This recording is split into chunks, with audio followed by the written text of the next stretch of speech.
Vamos. Buenos días. Como es de costumbre habitual, una vez al mes, tenemos nuestro charlista Ángel Cabrera que nos va a hacer una presentación sobre la situación económica internacional y nacional después de todos los eventos que están ocurriendo. Han habido cambios muy importantes a nivel del mundo, por eso es re interesante ver cómo ha ido variando, digamos, la situación en las distintas economías. Y claramente esta reunión vamos a tener abierta el teléfono, el WhatsApp, digamos, como para ustedes hagan las preguntas que estimen convenientes. Ahora va a aparecer en pantalla el número de WhatsApp para que hagan cualquier pregunta que estimen conveniente para esta presentación. Bueno, Ángel Cabrera todos lo conocen, hemos estado siempre con él trabajando ya hace varios años, digamos, que nos hace estudios económicos de la Cámara. ¿Ya? Y como costumbre, digo, todos los meses tenemos una charla que nos presenta la situación. Los dejo con ustedes entonces a Ángel Cabrera. Muchas gracias. Buenos días, Javier. Hola, hola. Buenos días a todos los que están escuchando esta presentación. Tenemos hoy día mucha información que procesar, obviamente mayoritariamente relacionada con la evolución de la pandemia de COVID-19 y sus implicancias para la economía y los mercados financieros. Pongamos, por favor, la primera lámina de la presentación. Bueno, avanza, por favor, una más. Bien. Acá viene un resumen ejecutivo con algunos de los temas que vamos a abordar, los más importantes. En primer lugar, les voy a hablar acerca de qué es lo que ha estado pasando con esta epidemia. Vamos a ver los datos más recientes de lo que está pasando a nivel mundial y las cifras que nos están mostrando que a escala global se está produciendo una estabilización e incluso una incipiente tendencia decreciente. Desgraciadamente los datos de hoy día mostraron un repunte en algunas regiones, pero en una perspectiva un poquito más larga estamos empezando a ver señales de al menos estabilización o caída. Sin embargo, queda latente el riesgo de que se produzcan rebrotes, y ese es un tema de gran atención, y por lo tanto es fundamental lo que viene en la siguiente línea: tener líneas de defensa que permitan hacer frente a eventuales rebrotes de la epidemia. Y para eso se necesita tener una alta capacidad en testeos, vacunación y tratamiento. Hasta ahora, la situación en estas áreas es bastante acotada, es insatisfactoria. Por coincidencia, esta mañana se acaba de publicar información que señala que un laboratorio, Gilead, la anterior, por favor, que un laboratorio, Gilead, acaba de sacar una nueva droga, testearla, y está dando resultados favorables en el tratamiento de casos graves. Eso nos daría un avance importante. Ahora, hay una serie de preguntas que tanto las poblaciones, las sociedades, como los gobiernos van a tener que responder en los próximos meses. Eso es un tema muy fundamental que vamos a abordar enseguida. En cuanto a actividad global, vamos a ver de qué magnitud es la recesión que está provocando esta epidemia. Esta recesión, tanto en su profundidad como en su duración, va a depender del ciclo del virus y va a depender de la efectividad de las medidas monetarias y fiscales que se han aplicado. A pesar de eso, se estima que esta recesión va a ser al menos la segunda peor de la historia, solamente superada por la Gran Depresión de los años 30. Las medidas que se están aplicando, como ocurre también con las medicinas, muchas veces generan efectos secundarios. Voy a hablarles acerca de algunos de esos efectos secundarios que podríamos observar en los próximos meses o años, producto de las medidas monetarias y fiscales que se están aplicando. La siguiente lámina, por favor. Les voy a hablar también acerca de lo que ha estado pasando en los mercados bursátiles y voy a tratar de responder un par de preguntas que sin duda son interesantes para la gran mayoría. ¿Cuándo podría estar tocando piso los mercados accionarios a escala mundial? ¿Cuánto va a demorar la recuperación respecto a las violentas caídas que vimos en febrero y marzo? ¿Y hasta dónde podrían llegar estos mercados accionarios en un periodo de tiempo mediano? Después les voy a hablar acerca de la economía chilena les voy a presentar proyecciones para el año 2020 y 2021, tanto en actividad como en el mercado laboral, en el desempleo. Desgraciadamente, el panorama no es alentador. Voy a hablarles acerca de las medidas económicas, monetarias y fiscales que se están aplicando, los efectos positivos de corto plazo, pero los riesgos que generan en una perspectiva de mediano y largo plazo. Finalmente, les voy a hablar acerca del mercado cambiario, que sé que es un tema que a todos les interesa. Bien, siguiente, por favor. La siguiente. Bien, esta lámina muestra la situación que teníamos ayer en la mañana con los datos del día miércoles. 2.089.000 contagiados, 138.000 fallecimientos, una tasa de letalidad promedio mundial de un 6,6%, con casos extremos que son los de Italia y España, donde se observan tasas de letalidad de más de 10%, producto de que su sistema de salud se coparon. Siguiente, por favor. Acá vemos algunos indicadores que permiten comparar la situación de Chile con otros países. En la tabla de la izquierda se observa la situación de la tasa de contagio, al menos la medida. Y en Chile aparece con una tasa de un 0,049%, que como ustedes pueden ver ahí es relativamente alta si nos comparamos, por ejemplo, con Brasil, con Argentina, con Colombia. Pero la razón es que si ustedes miran en la tabla que está a la derecha, van a ver que en el caso de Chile se han realizado casi 92.000 testeos. Esos testeos superan ampliamente a los de Brasil en un 30%, superan en 4 veces los realizados en Argentina y casi duplican los realizados en Colombia.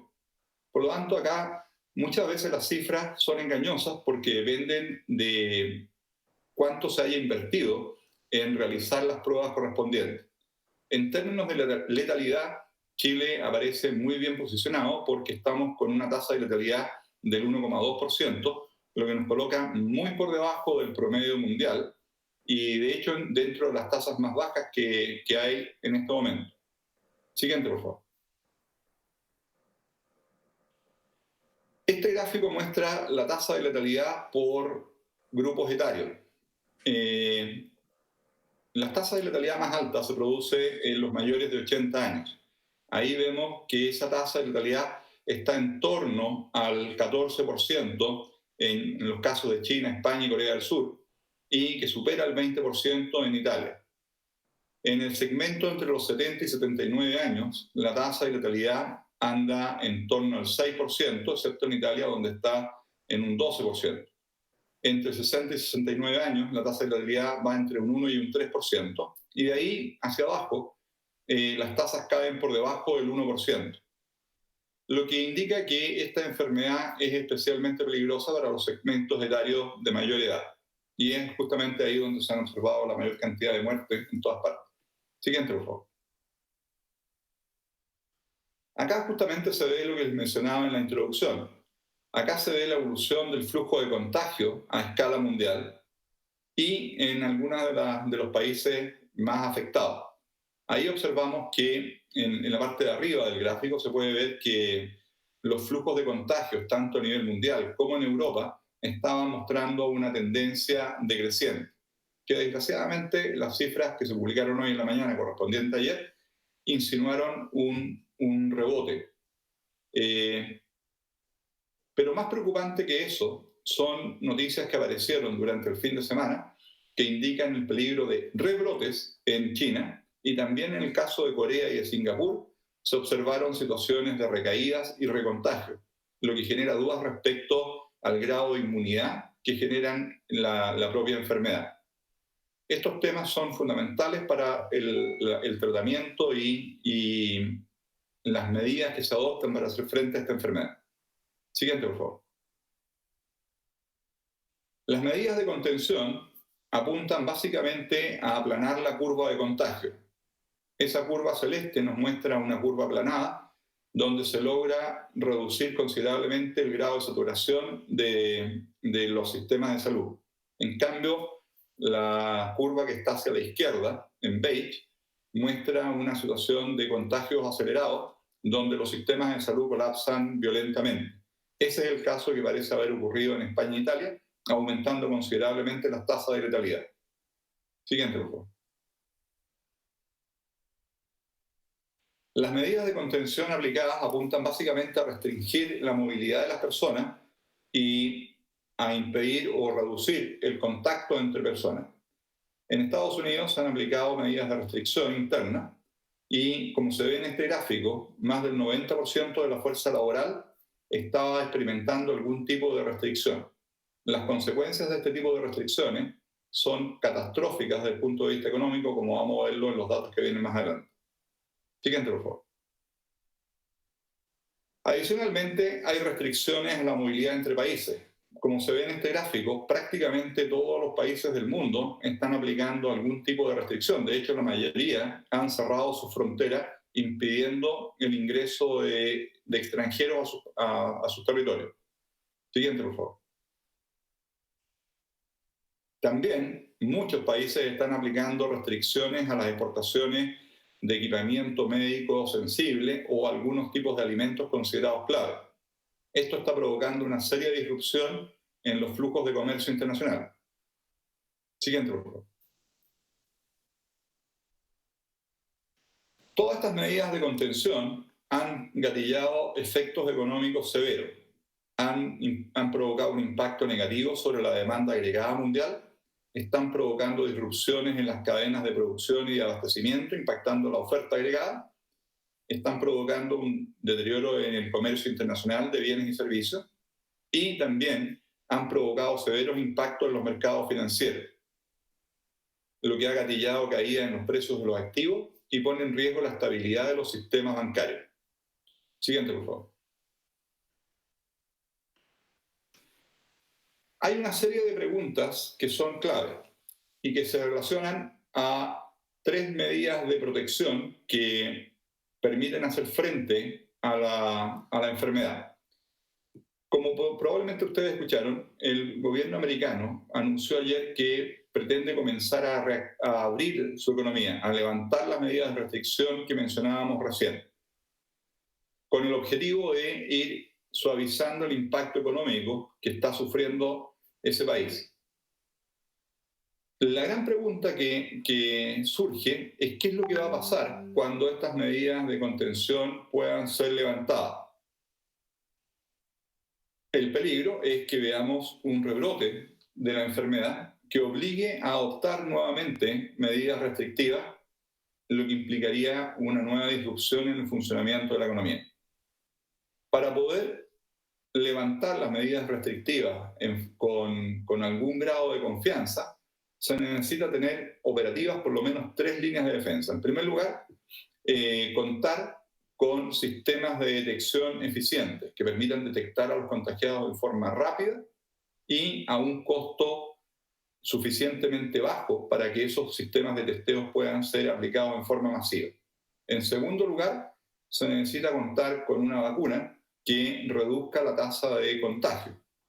Y en tercer lugar, se necesita contar con un tratamiento efectivo que reduzca la tasa de letalidad en las personas que hayan contraído la enfermedad y desarrollen síntomas más graves. En este sentido, hoy en la mañana acaba de salir una información extremadamente importante que indica que el laboratorio Gilead habría desarrollado una droga, un antiviral, que ha mostrado efectividad bastante alta en el tratamiento de estos casos graves. Desgraciadamente, las pruebas necesarias para confirmar la validez de estos resultados van a tomar varios meses y después viene todo el periodo de producción en masa. Esto no es como en las películas que frente a una enfermedad basta que se descubra el tratamiento y la situación se acaba de un día para el otro. La situación es bastante más compleja que esa. Pero al menos hoy día esta noticia está generando optimismo y estamos viendo respuestas muy positivas en los mercados financieros. Siguiente, por favor. Entre las preguntas que los gobiernos y los países van a tener que responder son las que se plantean acá. En primer lugar, ¿será factible mantener las restricciones por meses? considerando que no contamos con una vacuna, que esa vacuna no va a estar disponible antes de principio del próximo año y que luego va a haber que desarrollarla, cosa que puede tomar varios meses más.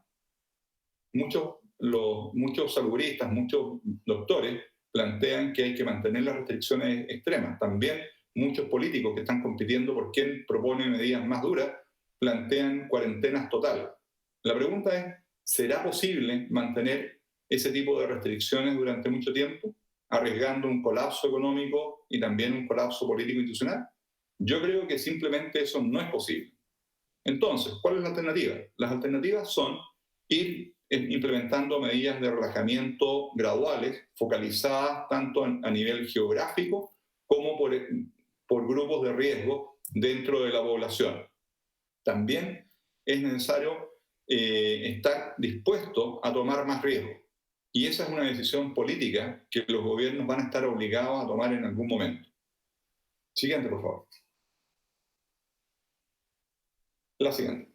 Justamente hoy en la mañana se publicaron los datos de actividad de China correspondientes al primer trimestre. Y en línea con lo que se esperaba y lo que se planteaba en este gráfico, se confirmó que la economía china sufrió la peor contracción de los últimos 50 años, con una caída de 6,8% en su Producto Interno Bruto en relación al primer trimestre del 2019. Esto normalmente hubiera provocado un impacto severo en los mercados. Sin embargo, la noticia de la nueva droga, afortunadamente, estaba no solamente compensando esta noticia, sino que provocando una ola de optimismo. Siguiente, por favor. Siguiente. En el caso de la economía americana, los datos muestran que el impacto ha sido extremadamente severo. Este gráfico nos muestra el resultado de un modelo que calcula la probabilidad de recesión en la economía americana en base a los datos financieros y datos económicos que se van publicando. El mes pasado, este indicador marcaba un peligro de recesión del 23%. Esta semana se publicó la versión correspondiente a este mes y la probabilidad de recesión es del 100%. De hecho, la economía americana con seguridad ya está en recesión. Veamos lo siguiente, por favor. Los datos del mercado laboral muestran un impacto devastador de las medidas de contención aplicadas. Hace 4 semanas atrás, las solicitudes de seguro de desempleo saltaron desde 280.000 solicitudes la semana anterior a casi 3 millones. La semana siguiente, la cifra fue de 6 millones, luego 6.600.000 y la semana pasada 5.200.000. De tal forma que en 4 semanas la economía americana ha destruido 22 millones de puestos de trabajo. Se estima que la tasa de desempleo va a llegar al 15% en el mes de abril. En febrero, esa tasa de desempleo estaba en un 3,5%, perdón, que era la más baja en 50 años. Ahora vamos a pasar a la más alta en 80 años. Afortunadamente, hasta ahora, más del 80% de los empleos que se han perdido tienen un carácter transitorio. El subgráfico que está ahí arriba a la izquierda muestra justamente eso. El 85% aproximadamente de los empleos destruidos corresponden a despidos transitorios, lo que los americanos llaman layoff. Eso implica que si la economía americana es capaz de ponerse a funcionar nuevamente en un periodo de tiempo relativamente corto, la mayoría de esos empleos podrían ser salvados. Pero para eso es necesario que las personas vuelvan a trabajar mientras haya un lugar donde puedan volver a trabajar. Y eso hace que sea urgente reabrir la economía. Y eso se aplica no solamente para Estados Unidos, se aplica para todo el mundo. Siguiente, por favor. La destrucción de empleo que estamos viendo en esta ocasión supera ampliamente las que vimos en las últimas 2 recesiones. El gráfico de la izquierda muestra la destrucción de empleo en la recesión del 2001 asociada a la crisis provocada por el desplome del Nasdaq. En esa ocasión, en el peor momento, se destruyeron un poco más de 3 millones de empleos. En el gráfico de la derecha se observa la destrucción de empleo provocada por la crisis subprime en 2008-2009. En ese momento, en la peor instancia, se llegaron a destruir 8,5 millones de empleos. como veíamos en el gráfico anterior, en este caso, en 4 semanas se han destruido 22 millones de empleos. Siguiente, por favor. Producto de lo anterior, y viendo algunas cifras que se han publicado esta semana de producción industrial y de ventas minoristas que sufrieron sus peores caídas históricas, se estima que la economía americana está sufriendo una fuerte contracción. Nuestra estimación es que en el primer trimestre la economía americana cayó a un ritmo anualizado del 4% y que en el segundo trimestre la caída probablemente va a estar en torno al 25%. A partir del tercer trimestre podríamos empezar a ver una gradual recuperación en la medida que las medidas de control vayan siendo relajadas. Como les mencioné, el gobierno americano ha decidido empezar a levantar estas restricciones a partir del mes de mayo. Si eso funciona, podríamos entonces observar una gradual recuperación de la economía, siempre y cuando no haya un daño estructural, ya sea en el sistema financiero o en el sistema corporativo. En este último caso, eso implica que no se hayan producido quiebras masivas que impidan la reapertura de las empresas dañadas. Si se cumplen esas condiciones, podríamos empezar a ver una recuperación a partir del tercer trimestre, que es lo que se ve en el gráfico de arriba, en términos de niveles. El gráfico de abajo muestra las variaciones anualizadas. Y esta recuperación podría ser relativamente rápida, volviendo a los niveles de actividad que se tenían a fines del 2019 hacia el primer trimestre del 2021. De ahí en adelante, la economía americana podría retomar su ritmo de crecimiento tendencial en torno al 2%. Bajo estas premisas, la estimación nuestra es que la economía americana sufriría este año una contracción del 3,4%, mayor que el 2,5% que cayó en la subprime, y un crecimiento de un 5,2% en 2021. Ojo, ese 5,2% es un poco engañoso. Como se ve en el gráfico, por construcción, la economía está creciendo a un ritmo de solamente 2. ¿De dónde salen los otros 3,2 puntos? Salen de efectos de base de comparación, porque se van a estar comparando con ese tremendo bache del segundo y tercer trimestre. Entonces, en realidad, la recuperación no es tan espectacular como los números brutos podrían insinuar. Siguiente, por favor. ¿Qué está pasando a nivel de la economía mundial? El impacto de esta pandemia se ha ido incrementando en la medida que la pandemia se fue esparciendo a lo largo del mundo y las medidas de control fueron provocando mayores grados de erupción en el funcionamiento normal de la economía.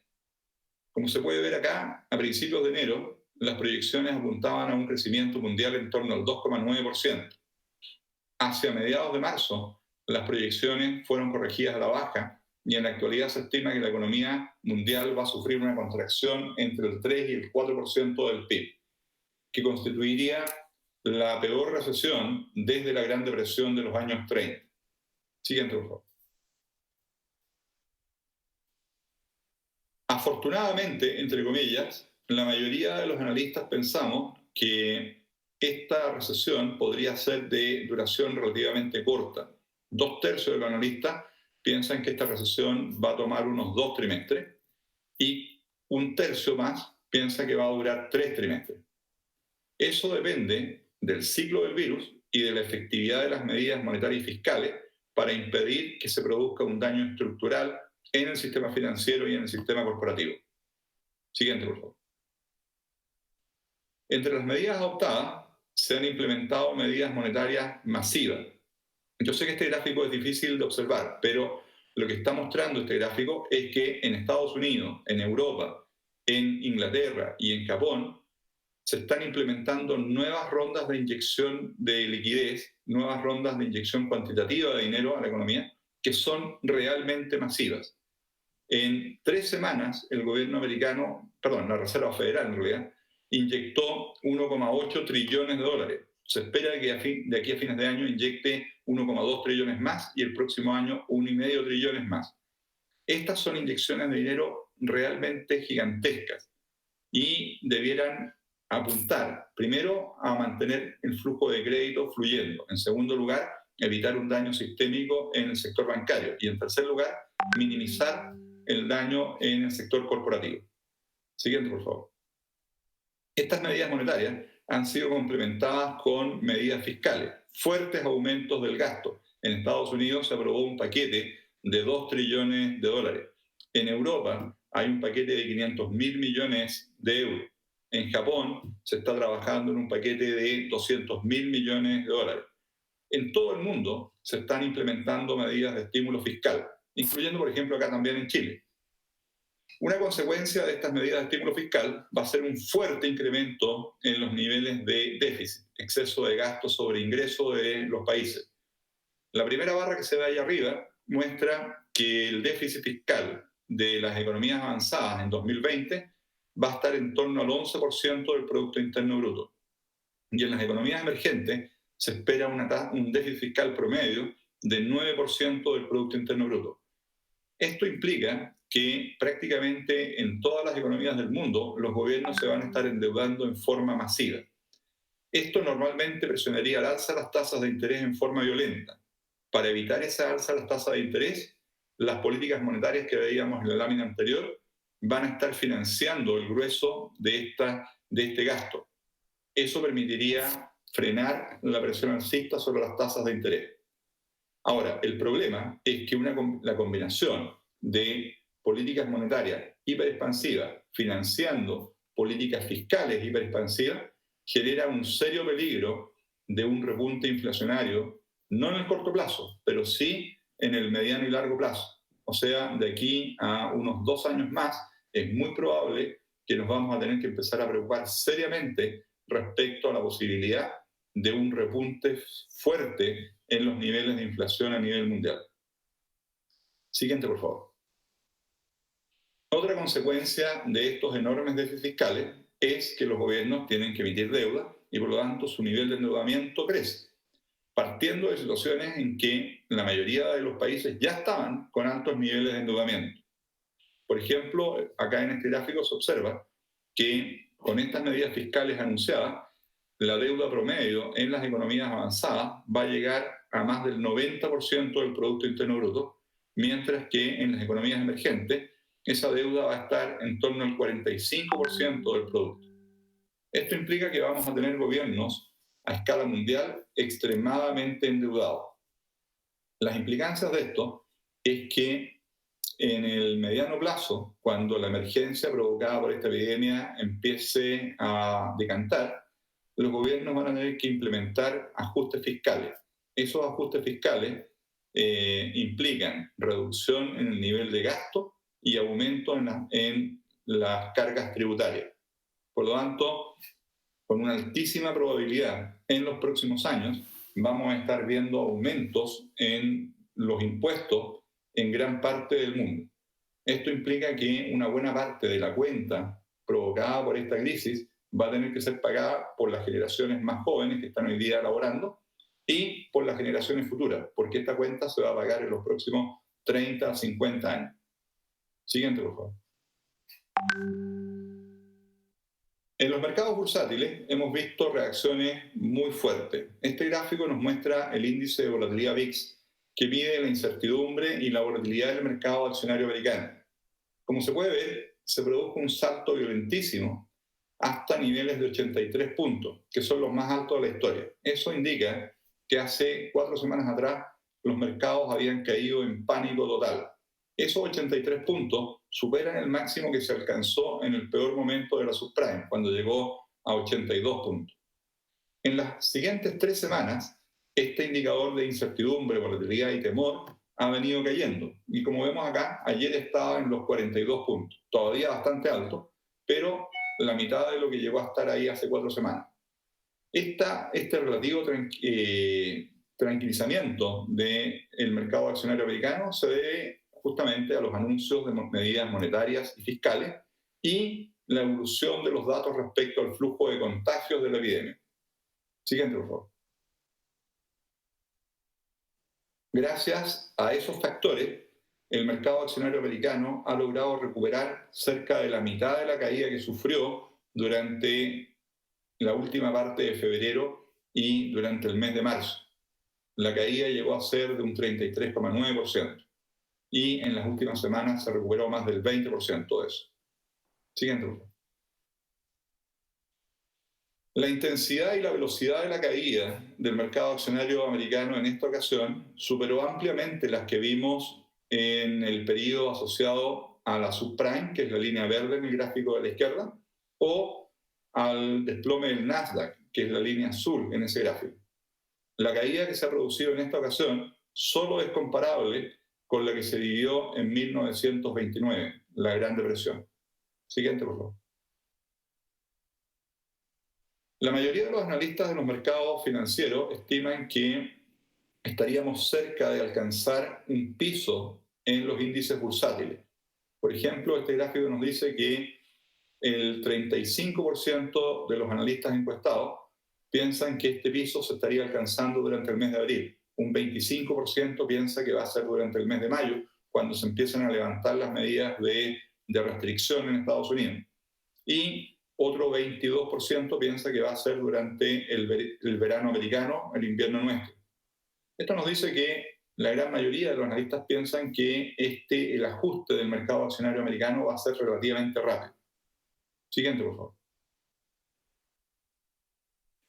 Hace 2 semanas atrás, Goldman Sachs publicó un estudio donde se analiza el comportamiento del mercado accionario americano en los últimos 200 años. En base a ese periodo muy extenso de datos, Goldman Sachs puede clasificar las correcciones bursátiles que se han producido en estos 200 años. E identifica 3 tipos de correcciones. Las que están ahí en las barras celestes corresponden a lo que Goldman Sachs llama correcciones estructurales, provocadas por un problema profundo en la estructura de la economía, generalmente un problema estructural en el sistema financiero asociado al estallido de una burbuja como ocurrió en 2009 con la subprime. Estas correcciones estructurales provocan caídas extremadamente severas, en promedio una caída cercana al 60% del índice bursátil. En el gráfico del medio vemos que la duración de esa caída es muy larga. En promedio se demoran más de 60 meses en alcanzar el piso de esa caída. Y la recuperación es más larga todavía, más de 100 meses. En el caso de las barras amarillas, corresponde a lo que Goldman llama ajustes cíclicos, asociados a recesiones, entre comillas, tradicionales, provocados por errores generalmente de política monetaria, errores de política fiscal o de política cambiaria. Estos ajustes cíclicos provocan caídas severas, pero no tan intensas como las estructurales, caídas de poco más de 30%. Tienen un periodo de maduración también relativamente largo, poco menos de 30 meses para llegar al piso. Y la recuperación es relativamente lenta, se demoran en promedio casi 60 meses en recuperar las pérdidas. Finalmente hay un tercer grupo, los ajustes asociados a eventos puntuales, que son las barras verdes.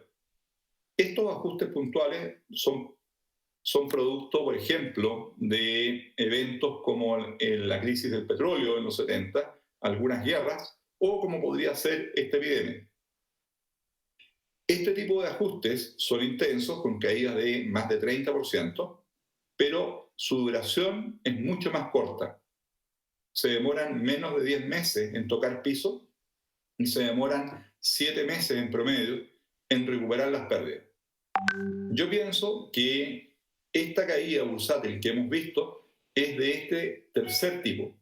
Creo que la recuperación que vamos a estar viendo es bastante rápida, siempre y cuando el ciclo del virus lo permita, o sea, que efectivamente entremos en una fase de declinación de los contagios ahora a fines de abril, durante mayo, y que contemos con las medidas de protección que permitan ir relajando las medidas de contención, y eso permita que la economía y los mercados financieros comiencen a recuperarse.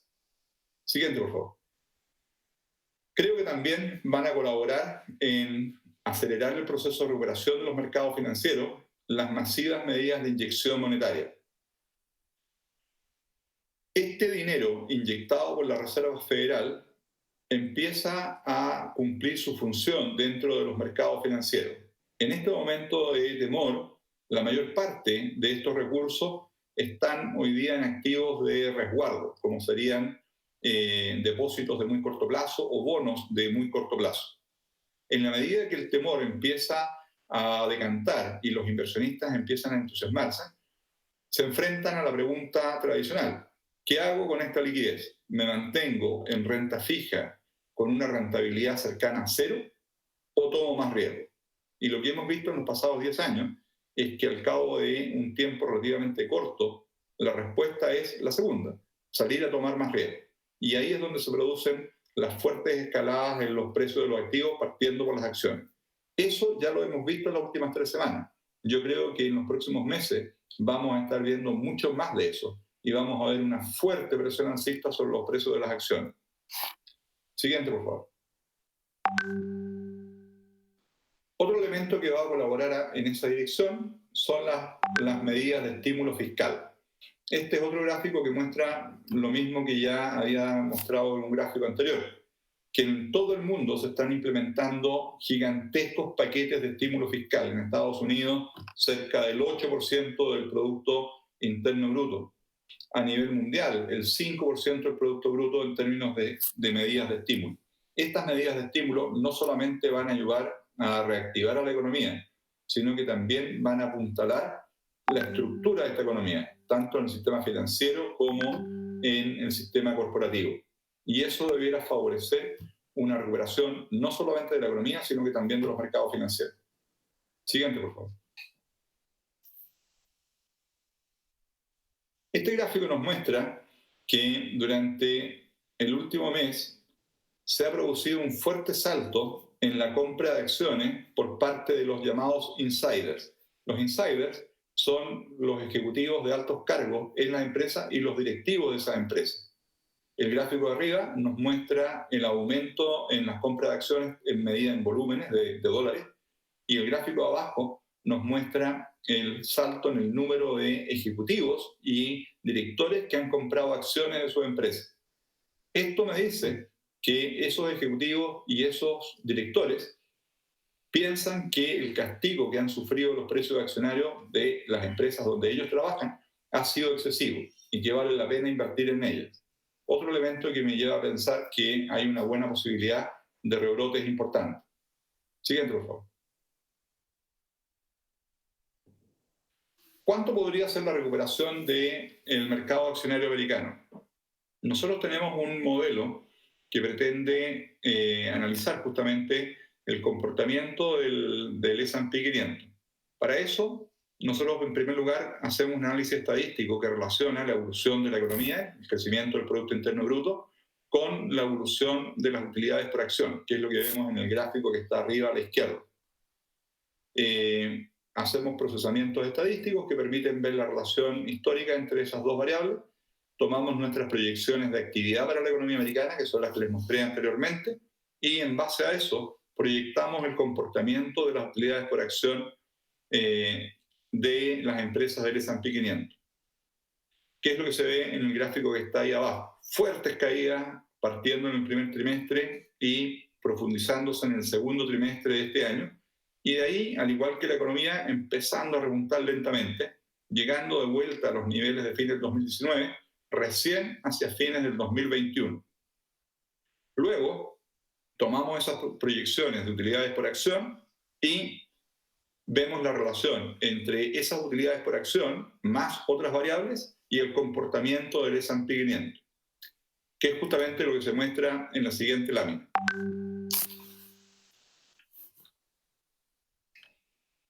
El modelo estadístico que nosotros usamos nos dice que el comportamiento del S&P 500 debiera seguir una evolución como la que se ve en el gráfico de arriba. Ahora, durante el segundo trimestre, deberíamos estar tocando piso con valores ahí entre los 2.500 y los 2.700 puntos. Y a partir del tercer trimestre debiéramos empezar a ver un repunte, un rebote en el mercado accionario americano, que nos lleve hacia fin de año a valores en torno a los 3.100 puntos, es decir, más de un 10% superior a los valores que estamos viendo en la actualidad, y hacia el próximo año nos debiera llevar a unos 3.550 puntos, un 28%, casi 29% superior a los valores que estábamos viendo el día lunes 13 de abril. Por lo tanto, yo creo que hay una buena capacidad de recuperación en el mercado accionario americano, y si el mercado accionario americano se recupera, eso debiera estar apuntalando al resto de los mercados bursátiles a escala mundial. Siguiente, por favor. Hablemos ahora de Chile. ¿Cómo nos está pegando esta crisis? Nos golpea, en primer lugar, a través de nuestro comercio exterior, los precios y los volúmenes de nuestra exportación. En este ámbito, el factor más importante es el precio del cobre. Como se ve en este gráfico, se ha producido una caída en dos etapas. En enero se produjo la primera parte, cuando se produce el brote epidémico en China. Luego, en fines de febrero, principios de marzo, se produce la segunda caída, cuando la epidemia sale de China y empieza a golpear al resto del mundo. Ese precio cayó desde 280 y tantos centavos a valores que se han estado moviendo entre los 220 y los 230 centavos en las últimas 2 semanas. Cada centavo promedio anual implica unos 150 millones de dólares en exportaciones y aproximadamente 30 millones de dólares en recaudación fiscal. Mi estimación es que el precio promedio de este año va a estar en torno a los 240 centavos, suponiendo que se da esta recuperación en el segundo semestre que permite un repunte del precio del cobre hacia valores entre 240 y 250 centavos. El presupuesto fue hecho suponiendo un precio promedio anual de 280. Por lo tanto, esos 40 centavos menos van a provocar una pérdida de 1.200 millones de dólares en recaudación fiscal. Adicionalmente, la economía, en vez de crecer al 1,5% como supuso el fisco, este año va a caer casi un 3%. Esa diferencia va a provocar una pérdida de casi 3.000 millones de dólares. Por lo tanto, entre menor crecimiento y menor precio del cobre, el fisco chileno va a estar perdiendo unos 4.000 millones de dólares, provocando un deterioro muy serio en nuestras finanzas públicas. Siguiente, por favor. Otro canal a través del cual la crisis está golpeando no solamente a Chile, sino que a todas las economías emergentes, es la fuga de capitales.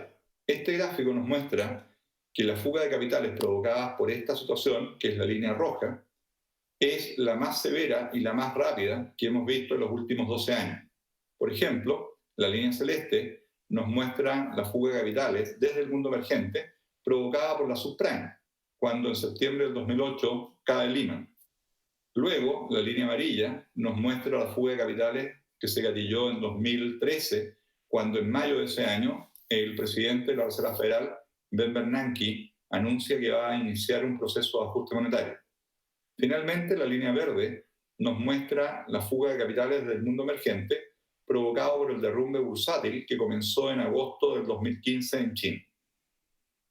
Ninguna de esas fugas de capitales tuvo la intensidad ni la velocidad que hemos visto en esta ocasión.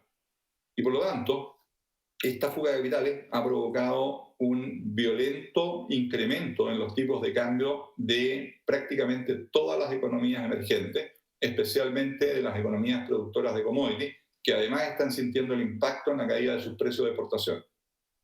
Siguiente, por favor. Acá ocurrió algo con la lámina, quedó girada. Esta lámina muestra la evolución del flujo de contagio en Chile, la tasa de contagio, y en los bordes, que acá están girados, en el que aparece acá arriba, se muestran las medidas de contención de la enfermedad, y en el borde que aparece abajo se muestran las medidas económicas que ha ido adoptando tanto el Banco Central como el gobierno. El impacto negativo sobre la economía chilena se produce por las que están arriba, por las medidas de restricción, por las medidas de contención, que provocan la disrupción económica. La pregunta es, ¿qué tan severa va a ser esa caída? Veamos la siguiente lámina, por favor. Este gráfico nos muestra la evolución del índice mensual de actividad económica, el IMASEC. Y ahí vemos que hay un bache, un primer bache, que es a fines del 2019. Ese bache es el estallido social. Esas caídas que se ven ahí son octubre y noviembre del año pasado, donde la economía sufrió una severa disrupción provocada por las movilizaciones y la violencia. Esa caída provocó una contracción de la actividad económica del 2,1% en el cuarto trimestre, que medido en dólares correspondió a una pérdida de 3.600 millones de dólares. Las medidas de control, las medidas de restricción de movilidad para hacer frente a la enfermedad están provocando una disrupción más severa que la que vimos producto del estallido social. Como se ve en el gráfico, nuestra estimación es que en marzo ya sufrimos una caída similar a la que vivimos en octubre y que en abril esa caída aproximadamente se va a duplicar. Con un poco de suerte, si las medidas de restricción pueden empezar a ser levantadas durante el mes de mayo, podríamos empezar a ver una recuperación gradual. Para que esa recuperación gradual siga el camino que se muestra ahí en el gráfico, en primer lugar, necesitamos que no hayan recaídas y que esas medidas puedan ir siendo levantadas sistemáticamente, en forma gradual, lenta, pero sistemática. Se requiere que no haya daño estructural, tal como lo mencioné en el caso de Estados Unidos y la economía mundial. Y eso permitiría que la economía se recupere en unos 9 meses, tomando como referencia lo que se demoró en recuperar la caída de octubre y noviembre del año pasado. Se requiere otra condición para que eso sea posible. Partiendo de la base que una vez que la epidemia esté relativamente controlada, las movilizaciones sociales se van a reactivar, respecto a lo cual no tengo ninguna duda de que eso va a ser así. La única duda que tengo es cuál va a ser la intensidad. Para efectos de esta proyección, mi supuesto de trabajo fue que la intensidad iba a ser similar a la que vimos entre diciembre y febrero. Es decir, movilizaciones bastante frecuentes, con niveles de violencia mucho más allá de lo normal, pero que no alcanzan a provocar una disrupción severa de la economía como la que vimos en octubre y noviembre del año pasado. Si esas condiciones se cumplen, entonces la economía chilena podría seguir un camino como el que se ve en este gráfico. ¿Qué implica eso? Lo que vemos en las tablas de la derecha. Un IMASEC de menos 4,5 en marzo, de menos 12 en abril, una caída de un 8,6% en el segundo trimestre y de 4,9% en el tercero. Un repunte de 2,7 en el cuarto. ¿De dónde sale ese repunte? De crecimientos de 3,3 y 3,8 en octubre y noviembre. No porque los niveles de este año sean muy espectaculares, todavía vamos a estar por abajo de lo que vimos en febrero, sino porque la base de comparación va a ser muy baja. Nos vamos a estar comparando contra octubre y noviembre del año pasado. Y eso genera ahí un efecto estadístico. Con eso terminamos con una economía cayendo en el año un 2,8%. Para el próximo año, nosotros esperamos que la economía chilena retome su crecimiento tendencial, que producto del daño sobre la inversión provocado primero por el estallido social y ahora por la crisis epidémica, nuestra estimación es que ese crecimiento tendencial se ha reducido al 1,5%. Tomando eso como referencia, proyectamos el año 2021 y el resultado es el que ustedes pueden ver ahí en la tabla que está a la derecha abajo, dando como consecuencia un crecimiento de un 6%. Ese crecimiento del 6%, nuevamente, en gran medida, es efecto de base de comparación. Por construcción, esta proyección asume que la economía va a estar creciendo a un ritmo de solamente un 1,5%. Los otros 4,5 puntos son base de comparación. Siguiente, por favor. Este gráfico nos muestra el índice de expectativas empresariales calculado por la Cámara, por el Departamento de Estudios, y vemos ahí que, producto de toda esta situación, Primero, producto del estallido social de fines del año pasado, pero ahora eso intensificado por la epidemia, vemos que la confianza empresarial en el sector ha caído a niveles mínimos históricos, quedando bastante por abajo de lo que habíamos visto en el peor momento de la subprime. Siguiente, por favor. En línea con esa caída en la confianza y en las expectativas, se prevé una muy fuerte contracción de la inversión, una caída de poco más de 10% en la inversión sectorial, con una caída de 23% en infraestructura productiva y una caída de 17% en vivienda privada. Estas caídas no alcanzan a ser compensadas por un crecimiento de poco más de 14% en infraestructura pública. Siguiente, por favor. En el mercado laboral tenemos una situación especialmente delicada. Este gráfico nos muestra los datos que publicó hace 2 semanas el INE y que revelan que en el trimestre diciembre-febrero la tasa de desempleo corregida por estacionalidad, la línea naranja del gráfico, alcanzó el 8%, su mayor nivel desde fines del 2010. Eso indica que el punto de partida es muy malo. El estallido social ya provocó un impacto sobre el mercado laboral, destruyendo empleos y generando desempleo. Y desde ese punto de partida ya malo, ahora se agregan el impacto provocado por las medidas de contención de la epidemia. Veamos lo siguiente, la por favor. Para poder calcular ese impacto, nosotros de nuevo tomamos la relación histórica entre la actividad económica en Chile, el gráfico de arriba a la derecha, perdón, a la izquierda, nos muestra justamente eso, la relación entre las tasas de crecimiento del IMASEC, es decir, actividad económica, y la tasa de variación anual de la ocupación, el número de empleo.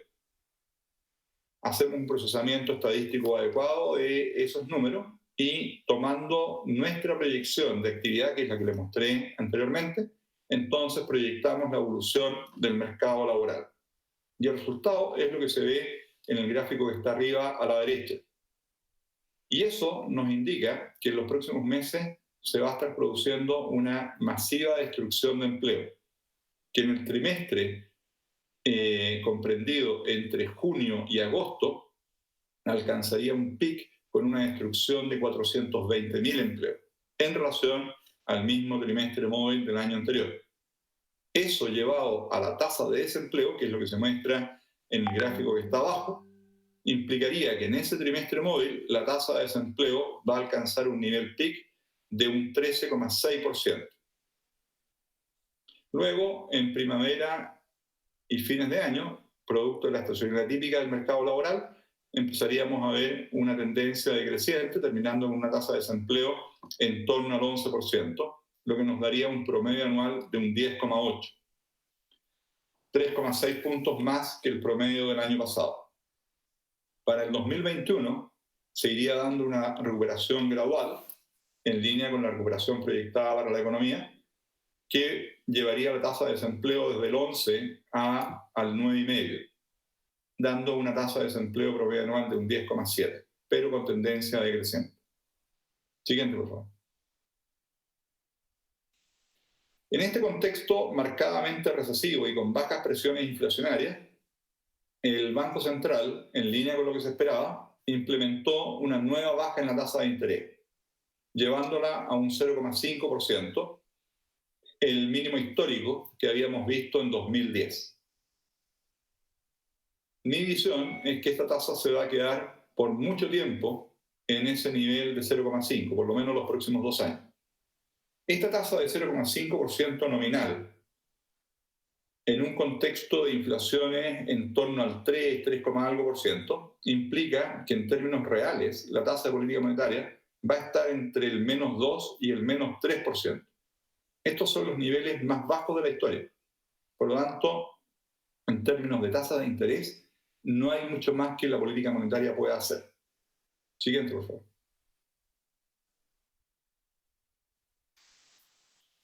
Para poder hacer algo más, la autoridad monetaria ha usado otros mecanismos.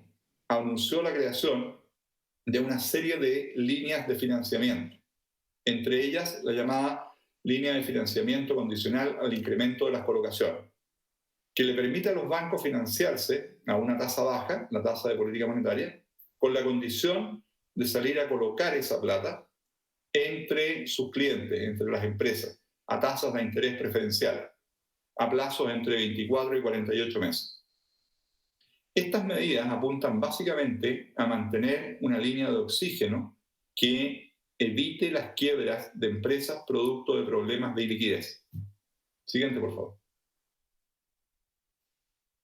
En la misma línea, pocos días después, el 23 de marzo, la Comisión del Mercado Financiero anunció una serie de flexibilizaciones en sus normas regulatorias que apuntan en lo medular a permitirle a los bancos renegociar créditos como créditos hipotecarios y créditos con pymes sin necesidad de aumentar las provisiones, de tal forma de reducir el costo de esas renegociaciones e incentivar a los bancos que se muevan en esa dirección. Siguiente, por favor. El día 19 de marzo, el gobierno anunció su primer paquete de estímulo fiscal para hacer frente a esta coyuntura. Este paquete, en primer lugar, considera el uso del 2% constitucional para reforzar el presupuesto del sistema de salud. En segundo lugar, se considera una serie de medidas que apuntan a generar ingresos para las personas que están sufriendo una merma en sus ingresos producto de la epidemia, de las medidas de contención. Estas medidas apuntan a usar el Fondo de Cesantía Solidario para poder compensar parte de esa caída. También contemplan el llamado bono COVID-19 de 50.000 pesos que va a ser entregado a 2,5 millones de personas y un fondo solidario de 100 millones de dólares que va en ayuda de pequeños comercios locales que han sufrido caída en sus ventas. Siguiente, por favor. En tercer lugar, las medidas del 19 de marzo contemplan una serie de medidas tributarias que en lo esencial corresponden a postergaciones de pagos de impuestos. Se suspende el pago del PPN, se posterga el pago del IVA, se posterga el pago del impuesto a la renta, el pago de las contribuciones, el timbre y estampilla se lleva a cero por 6 meses, se permite que la tesorería renegocie en formas más flexibles con sus deudores. De hecho, ayer veía un anuncio que señalaba que en estas últimas semanas se había producido un récord de cierres de acuerdos entre la tesorería y deudores tributarios. Siguiente, por favor.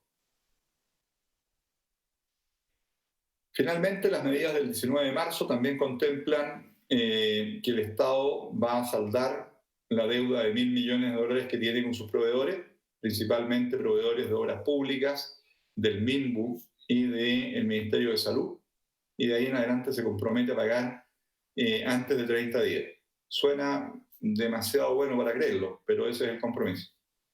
Además, se le aportan 500 millones de dólares al Banco del Estado para que aumente su capacidad de crédito y con eso pueda salir a apoyar principalmente a pymes y a algunas empresas no tan pymes como LAN. Entiendo que ya hay un anuncio en ese sentido. Siguiente, por favor. La semana pasada, el miércoles 8 de abril, el gobierno anunció un segundo paquete, 2.000 millones de dólares para un fondo de protección a las familias que apunta fundamentalmente a ir en ayuda a los trabajadores informales que habían quedado fuera de las medidas anunciadas anteriormente.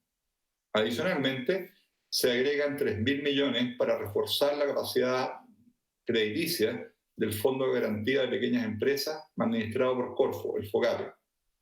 Esto pretende generar una base de apoyo que le dé las garantías a los bancos para poder salir a darles nuevos créditos a las empresas, especialmente a las pymes.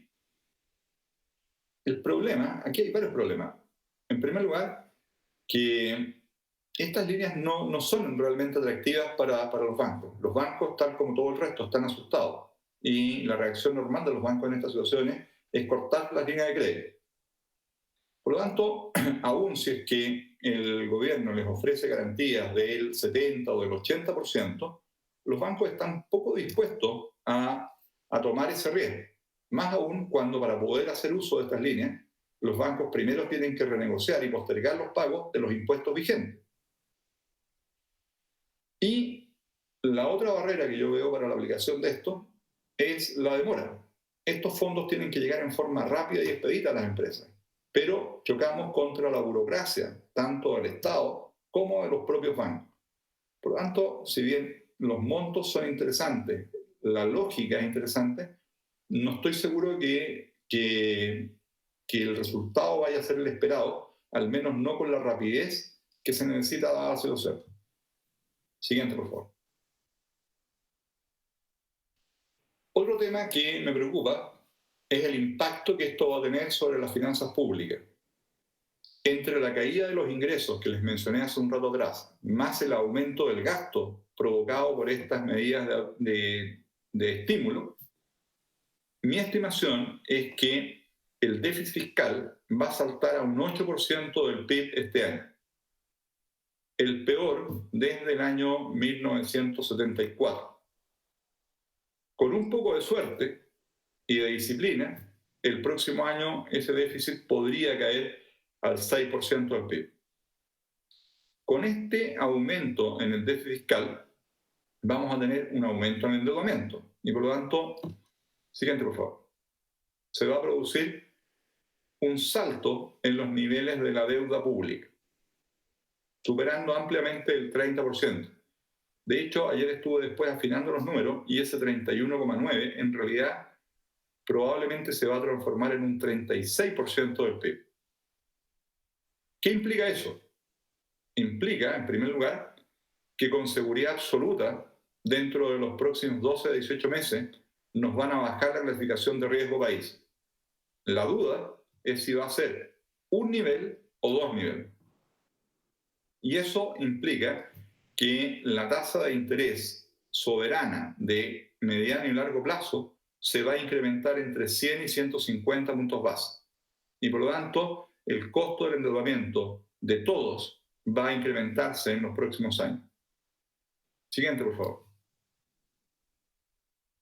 De hecho, el mercado ya se está moviendo en esa dirección.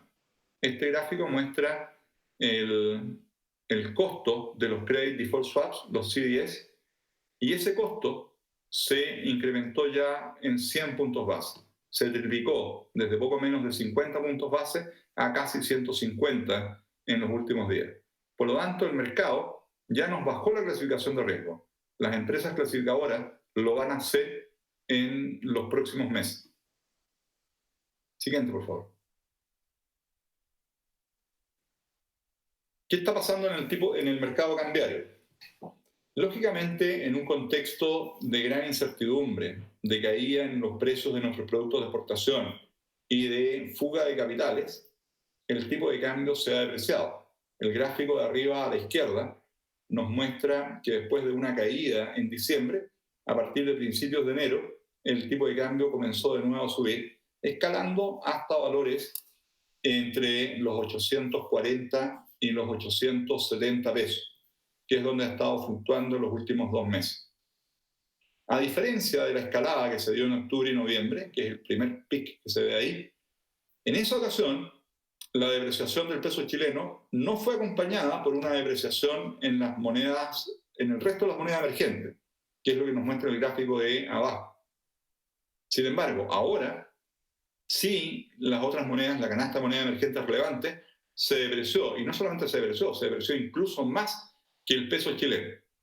Eso nos dice que en esta ocasión, a diferencia de octubre y noviembre, en esta ocasión hemos sufrido un shock internacional común. Y ese shock, obviamente, es el impacto provocado por la pandemia. Siguiente lámina, por favor. La disparada del tipo de cambio a niveles cercanos a los 850 pesos ha llevado el tipo de cambio real, que es una medición de la capacidad de compra del dólar dentro de la economía chilena, ha llevado este tipo de cambio real a niveles similares a los que vimos a fines de los 80 y principios de los 90, que son los más altos de la historia. Eso implica que los sectores exportadores están recibiendo un fuerte impulso por competitividad, que al menos les sirve para compensar parte de la enorme caída que han sufrido algunos de ellos en volúmenes de venta o en los precios de sus productos. Así que el tipo de cambio al menos está mitigando parcialmente esas pérdidas. Siguiente, por favor. ¿Cuál es la evolución esperada del tipo de cambio? Acá se presentan los dos escenarios con los que nosotros estamos trabajando. Las barras azules nos muestran nuestro escenario base, un tipo de cambio que ahora en abril y durante mayo sigue fluctuando en torno a los 850 pesos y que en la medida que la economía mundial y la economía chilena van levantando las medidas de restricción y empiezan el lento camino de recuperación, entonces el tipo de cambio sigue una tendencia decreciente que nos podría llevar a valores cercanos a los 800 pesos hacia fines de este año. Las barras rojas nos muestran un escenario alternativo donde la recuperación de todo, de la economía y de los mercados financieros, es más lenta y en la cual nos quedamos durante los próximos 3-4 meses fluctuando ahí cerca de los 870 pesos y la caída hacia 800 se da en forma mucho más lenta. Por ahora, mi escenario base es el azul y creo que las últimas noticias que les comentaba al inicio apuntan en esa dirección. Siguiente, por favor. Finalmente, esta tabla presenta un resumen de proyecciones. Ahí se muestra una vez más la caída estimada de un 2,8% en el Producto Interno Bruto para este año, una caída del 3% en el consumo privado, una caída de 15% en la formación bruta de capital fijo, es decir, en inversión, una tasa de desempleo promedio anual de un 10,8%, una destrucción de 141.000 empleos, esa es la destrucción promedio anual. En punta a punta, como les mostré, en el peor momento estamos hablando de 420.000 empleos. Una inflación en torno al 3%, una tasa de política monetaria que ya llegó y se va a quedar por tiempo indefinido en un 0,5%, y la evolución del tipo de cambio que les estaba mostrando recién en el gráfico anterior. Esas son las principales predicciones y eran los temas más importantes que quería abordar en esta presentación. Bueno, Ángel, contundente y dura tu presentación. Yo diría que tiene de hecho incluso un cierto sesgo optimista. Bueno, al final, pero igual es dura al momento, digamos, al momento. A mí la primera pregunta que hago yo, digamos, es la que te he dicho otras veces, digamos. ¿Han habido inyecciones monetarias re fuertes desde la crisis última a la fecha? Han inyectado muchos recursos al sistema. Esto va a implicar otra inyección tremenda de recursos al sistema, ¿ya? La liquidez enorme, mucho endeudamiento. Siempre dijimos que con tanto dinero en algún momento había que empezar a retirar los estímulos. Y de hecho se intentó, acuérdate, retirar estímulos en Estados Unidos puntualmente en algún momento y que rápidamente tuvo que revertir ese retiro de estímulos. ¿Qué pasa ahora con esta sumatoria de estímulos adicionales y endeudamientos clave de los países? ¿Qué pasa en el largo plazo? ¿Ya? ¿Qué se ve más largo, digamos, con eso?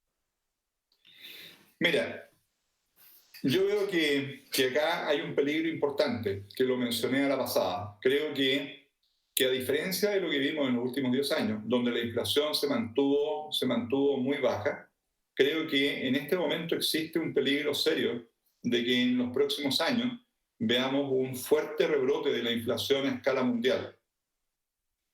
No solo porque la magnitud de los estímulos monetarios y fiscales es mucho mayor que la que hemos visto anteriormente, sino porque también la naturaleza de estos estímulos es diferente. Lo que vimos después de la subprime significó una masiva inyección de recursos que se mantuvo más o menos acotada dentro del sistema financiero.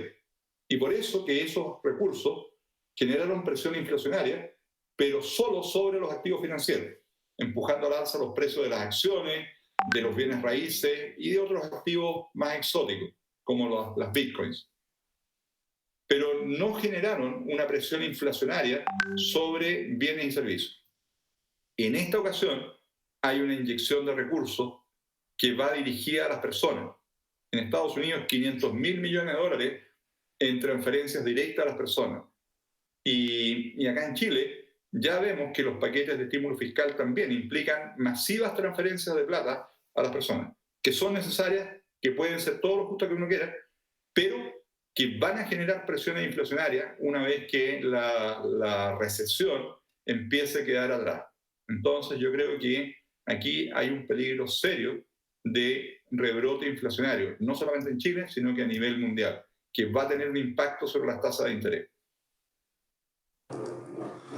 Tengo algunas preguntas que han llegado por el WhatsApp. Voy a empezar a leer algunas. Digamos, la primera pregunta es, ¿cómo se concilian sus proyecciones de repunto del mercado accionario americano en forma de V?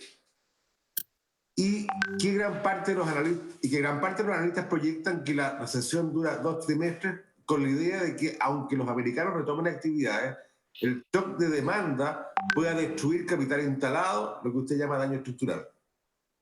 Bueno, como decía, en todas las proyecciones que yo mostré, se asume que no hay daño estructural, efectivamente, y que, por lo tanto el ciclo del virus, de la enfermedad, es relativamente corto y que las medidas monetarias y fiscales logran proteger a la economía de ese daño estructural. Si eso no se logra y se produce ese daño, entonces efectivamente tanto la recuperación económica como la recuperación financiera sería mucho más lenta. En ese sentido, las proyecciones que yo les mostré pueden ser consideradas con un sesgo optimista, que el ciclo del virus es corto y que las medidas económicas logran evitar daño estructural. Y en el caso de Chile yo agregaría otro elemento de optimismo en la proyección, y es que el movimiento social se retoma, pero con niveles de intensidad no disruptivos para la economía. Eso es un supuesto importante, ¿eh? Porque la verdad, la discusión social no se termina con esto. O sea, la verdad que viene y probablemente va a llegar más cerca el plebiscito, va a llegar más cerca los cambios constitucionales y otras cosas. Y creo que eso te puede llevar a un problema más duro todavía, sobre todo de expectativas, digamos, y otras cosas. Sí, ese peligro está latente, sobre todo porque esas 400.000 personas que van a estar perdiendo su empleo, muy probablemente no van a estar muy tranquilas, no van a estar muy contentas, ni ellos ni su familia, y por lo tanto eso puede generar un caldo de cultivo para nuevas movilizaciones y por lo tanto para violencia como la que vimos a fines del año pasado. Otra pregunta tengo acá es la fuga de capitales que tú hablaste. ¿Hacia dónde se van los fondos? ¿A qué países cuando todo el mundo está en crisis? Bueno, el refugio final siempre es Estados Unidos, aunque sea el foco de los problemas, aunque la enfermedad los esté golpeando a ellos en forma muy dura, siempre la economía americana termina siendo el último refugio. También hemos estado viendo desplazamiento de capitales hacia algunos activos como el oro, el franco suizo, el yen japonés. Esos son los refugios. Y también bonos soberanos de Estados Unidos, de Alemania, que rentan prácticamente nada, en caso de los alemanes incluso negativo, pero los inversionistas, entre comillas, buscan ese refugio. Otra pregunta que hizo Ángel, el Banco Central habla de una recuperación de las expectativas económicas en China y en parte se apoya en esto para justificar la estabilización del PIB en Chile hacia el tercer y cuarto trimestre de este año.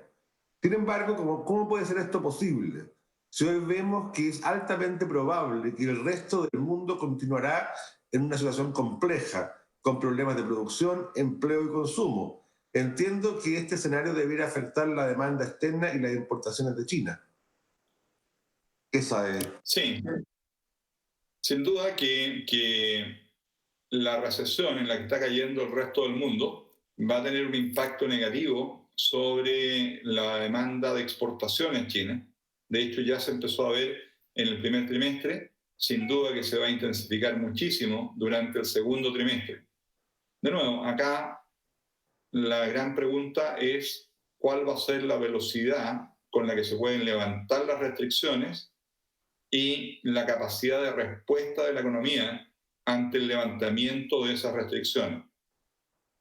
En lo que presentó el Banco Central, en lo que yo les acabo de presentar, suponemos que esas medidas de restricción se van levantando durante el segundo trimestre, lo que permite que en el tercer trimestre empiece una recuperación a escala mundial. No instantánea, gradual, pero que empiece una recuperación durante el tercer trimestre. Eso hoy día es incierto. Depende, como les he mencionado, depende del ciclo del virus, de la posibilidad de levantar las restricciones y de qué tan efectivas hayan sido las medidas monetarias y fiscales para proteger la estructura de la economía. Hay incertidumbre. Claro. Acá hay una pregunta un poco respecto a esos riesgos que tú ves. Dice acá, si de pronto aumentase sustancialmente la tasa de contagio en Chile, ¿podrían generar una crisis de confianza en la economía tal que disuelva cualquier efecto de las medidas económicas? En ese sentido, ¿podríamos estar pecando de optimistas con las medidas de cuarentena selectivas? A ver, el peligro de rebrotes en Chile y en todo el mundo va a estar absolutamente vigente mientras no se cuente con esas medidas de defensa que mencionaba. Capacidad de testeo masivo y muy rápido y eficiente, vacuna y tratamiento. Mientras no tengamos esas líneas de defensa, el peligro de rebrotes va a estar plenamente vigente. Por lo tanto, efectivamente podríamos ver una situación como esa, ante lo cual ahí la autoridad va a tener que enfrentarse a la disyuntiva que yo señalé al inicio. ¿Qué hago? ¿Restablezco las restricciones y provoco una recaída económica? ¿O corro el riesgo y aplico nuevamente medidas de restricción selectiva? Esa disyuntiva yo creo que la van a enfrentar tanto las autoridades chilenas como las autoridades en el resto del mundo. Y eso va a ser un factor clave que va a determinar la evolución de la economía y de los mercados financieros. Tengo una última pregunta acá. Es cómo se relaciona la baja en la TPM y el alza en la tasa de interés por la baja de la clasificación de Chile. La baja en la tasa de política monetaria reduce las tasas de interés de corto plazo, reduce las tasas de interés a las cuales los bancos se pueden financiar y por lo tanto eso genera una presión bajista sobre las tasas de interés de corto plazo a las cuales los bancos estarían prestando. A lo que se agrega los spreads, que todo esto han ido subiendo producto de la incertidumbre. Pero hay un efecto bajista sobre las tasas cortas. El alza en la prima por riesgo soberano impacta las tasas de interés a las cuales tanto el país como las grandes empresas pueden emitir sus bonos en el exterior. Esos bonos generalmente son bonos de mediano y largo plazo. Por lo tanto, lo que yo esperaría es un empinamiento de la curva de retorno. Tasas de interés cortas bastante bajitas, al menos a nivel base, sin meter los spreads, y después tasas en la parte media y más larga, que son más altas. Y eso se traduciría en ese empinamiento de la curva. Un comentario que tú hiciste adicionalmente, Ángel, y que comparto, es la dificultad o lo difícil que es que los bancos en Chile, con todas estas medidas que se han aplicado, incluso con el FOGAPE, tengan incentivos adecuados a prestar plata, digamos, ¿ya? De hecho, ante las tasas tan bajas, tasa cero real, o lo que están planteando, o 3 TPM más 3, digamos, que es lo que están planteando en pesos, ¿cuál es el incentivo de tener spread cero en un banco? Porque el spread del banco va a ser cero en esos créditos. ¿Ya? Entonces, ¿qué sentido tiene un banco de que cada crédito tiene un costo administrativo, cada crédito tiene un montón de otras cosas, tiene riesgos y costos, digamos? ¿Qué sentido tiene la banca, más allá de que está garantizado en parte por el Estado, que eso no sé si está bien, claro, pero qué sentido adicional tiene para, en el fondo, ser fluido y prestar plata rápidamente? Creo que ahí hay poco incentivo. ¿Cuál ves tú que puede ser el incentivo? Bueno, yo creo que hay un incentivo que es fundamental y es evitar que sus deudores quiebren. Ese es el único. y por lo tanto tener una posibilidad de recuperar al menos una parte de los créditos que ya habían otorgado. Ahora, el problema es que este es un caso clásico de dilema del prisionero, en que cada uno de los bancos tiene el incentivo de actuar por su propia cuenta y tratar de recuperar lo más rápidamente posible sus créditos, y que ojalá los otros bancos sean los que implementan las medidas de salvataje. Entonces, aquí, para que esto funcione, todos los bancos tienen que actuar en conjunto y en forma coordinada. Y por eso que el gobierno se juntó con ellos durante el fin de semana pasado para tratar de lograr esa coordinación y convencerlos comprometerlos, más que convencerlos, a que actúen en forma ordenada y todos salgan a rescatar a las empresas y que entreguen estos créditos en los cuales no solamente no van a ganar, es probable que para ellos tengan un costo, pero ese costo debiera ser sustancialmente menor que el provocado por una quiebra masiva de empresas. Y por último, acá me dicen si podrías comentar algo respecto a los downgrades en países de la TAM. Bueno, ya se produjo uno hace algunos días atrás en el caso de Colombia. Colombia, curiosamente, a nivel macro todavía está menos afectada que otras economías, por ejemplo, incluso que Chile, pero tiene una muy grande a través del petróleo. Entonces, a Colombia ya le bajaron la clasificación de riesgo. En el caso de México, es inminente que le van a bajar clasificaciones. Los datos de México son catastróficos. En el caso de Argentina es irrelevante porque Argentina va ahora derechamente a un default, por lo tanto ya da lo mismo la clasificación que le apliquen. Argentina nuevamente va a estar en default en pocos días o semanas más. Y yo diría que en general acá vamos a estar viendo rebajas en las clasificaciones de riesgo de prácticamente todas las economías emergentes, en particular las economías de América Latina. Lo que genera una situación un poco rara. En términos absolutos, todos vamos a caer. Pero en términos relativos, probablemente no va a cambiar mucho la situación. Entonces, no es claro cuál va a ser el impacto de eso sobre los flujos de capitales. Una fuga masiva de toda la región y la búsqueda de refugio en Estados Unidos, que a todo esto también su nivel de endeudamiento ha subido. Entonces, así es una situación completamente inédita. Así que, pero yo creo que vamos a estar viendo deterioros en casi todos los países de la región. Bueno, Ángel, no tengo más preguntas del público, así que muchas gracias por tu intervención. Ha sido, como siempre, una muy buena intervención y nos deja muy claro lo que está pasando. Así que, como Cámara, te agradezco profundamente que hayas estado acá con nosotros y esta muy buena intervención que has tenido. Muchas gracias, Ángel. No, gracias a ustedes, encantado. Gracias a todos los que han estado mirando esta video streaming y será hasta la próxima. Gracias.